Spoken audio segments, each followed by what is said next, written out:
పరిచిన పరివర్తన క్షేత్రము.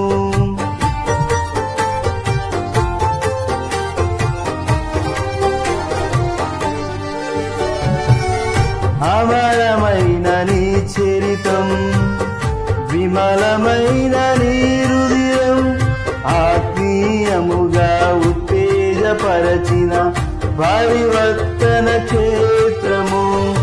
ఇన్నాళ్ళుగా నన్ను స్నేహించి ఇంతగా ఫలింపజేసితివి. ఈశ్వర సంపదనంతటితో అభినయ